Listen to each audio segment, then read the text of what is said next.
Presiden nomor urut 1. Kami persilakan kepada panelis Bapak Rudy Rohi untuk mengambil subtema di fishball. Kami persilakan Bapak.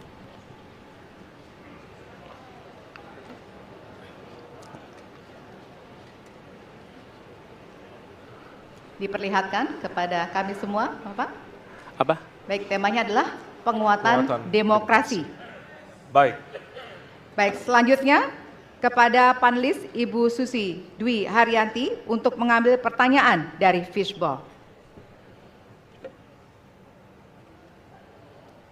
Hurufnya adalah A.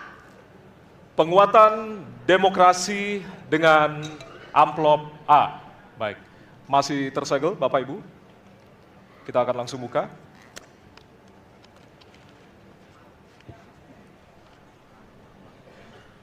Salah satu pilar penting demokrasi adalah partai politik. Namun kepercayaan publik terhadap partai politik di Indonesia selalu rendah. Pertanyaan, apa kebijakan yang akan Anda lakukan untuk melakukan pembenahan tata kelola partai politik? Waktu untuk menjawab 2 menit dimulai dari sekarang. Saya rasa lebih dari sekedar partai politik. Rakyat tidak percaya kepada proses demokrasi yang sekarang terjadi. Itu jauh lebih luas dari sekedar partai politik. Ketika kita bicara demokrasi, minimal ada 3. Minimal 3 nih. 1 adalah adanya kebebasan berbicara. Yang kedua, adanya oposisi yang bebas untuk mengkritik pemerintah dan menjadi penyeimbang pemerintah.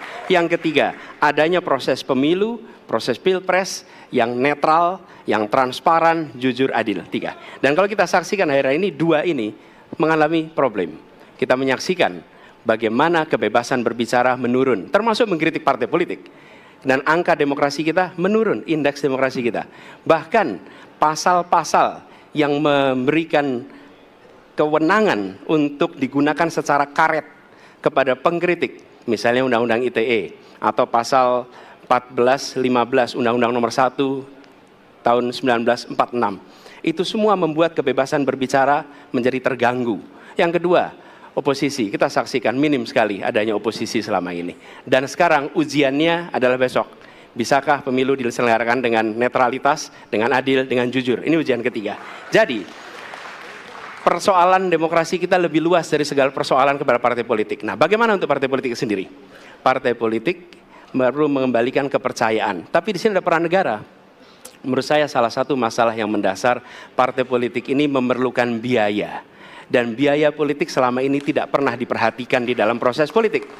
Untuk kampanye, untuk operasional partai, semua ada biayanya. Sudah saatnya pembiayaan benar, ada transparansi, sehingga rakyat pun melihat ini institusi yang bisa dipertanggungjawabkan. Jadi salah satu reformnya adalah reform pembiayaan politik oleh partai politik. Terima kasih. Baik.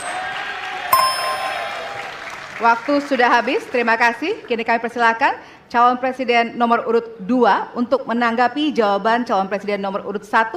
Waktunya 1 menit dimulai dari sekarang. Mas Anies.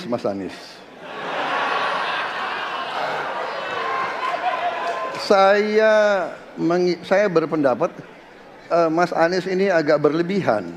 Mas Anies mengeluh tentang demokrasi ini dan itu dan ini. Mas Anies dipilih jadi gubernur DKI menghadapi pemerintah yang berkuasa.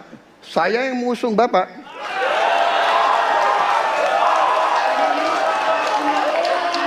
Kalau demokrasi kita tidak berjalan, tidak mungkin Anda jadi gubernur.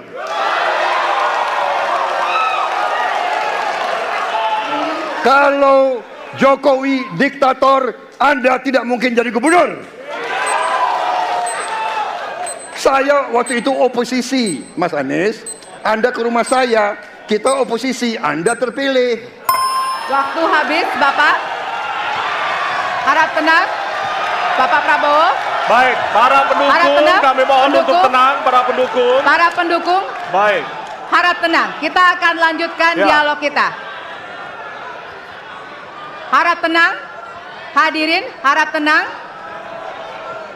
Kami sampaikan kembali, hadirin harap tenang. Apabila tidak tenang, maka debat tidak dapat dilanjutkan. Ya, kami mohon kerjasamanya kepada para hadirin yang berada di halaman gedung KPU untuk bisa menaati aturan yang telah kita sepakati bersama.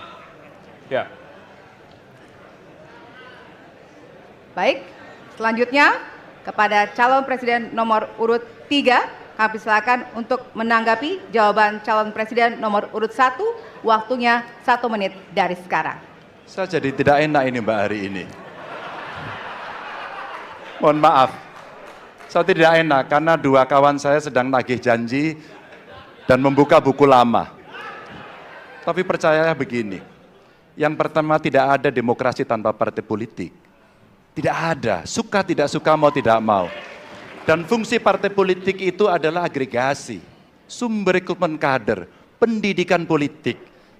Kebetulan saya pernah menjadi ketua pansus undang-undang partai politik. Maka pada saat perdebatan penguatan dari sisi anggaran, penguatan dari sisi partisipasi masyarakat mesti dilakukan, saat itu tidak terlalu banyak yang setuju. Maka Mas Anies, soal oposisi tidak oposisi, soal kepentingan saja kok. Kapan kita bertemu, kapan kita tidak bertemu, dan kemudian kita akan bersikap pada posisi masing-masing. Tapi yang penting, pendidikan politik kepada masyarakat itulah yang menjadi PR besar dari partai politik agar cepat dewasa. Oke, waktu Anda habis, Bapak. Ya, dan kita akan lanjutkan. Baik, kita akan lanjutkan debatnya, Bapak Ibu. Kita akan lanjutkan ke pertanyaan selanjutnya untuk calon presiden nomor urut 1. Ya. Untuk merespon tanggapan dari dua calon presiden lainnya, waktunya 1 menit dari sekarang. Ya. Terima kasih. Ketika kita menghadapi sebuah proses demokrasi, di situ ada pemerintah dan ada oposisi. Dua-duanya sama terhormat. Dan ketika proses pengambilan keputusan itu dilakukan, bila ada oposisi, maka selalu ada pandangan perspektif berbeda yang membuat masyarakat bisa menilai. Karena itu oposisi itu penting dan sama-sama terhormat. Sayangnya tidak semua orang tahan untuk berada menjadi oposisi. Oke? Seperti sampaikan Pak Prabowo tidak tahan untuk menjadi oposisi. Apa yang terjadi? Beliau sendiri menyampaikan bahwa tidak berada dalam kekuasaan membuat tidak bisa berbisnis, tidak bisa berusaha. Karena itu harus berada dalam kekuasaan.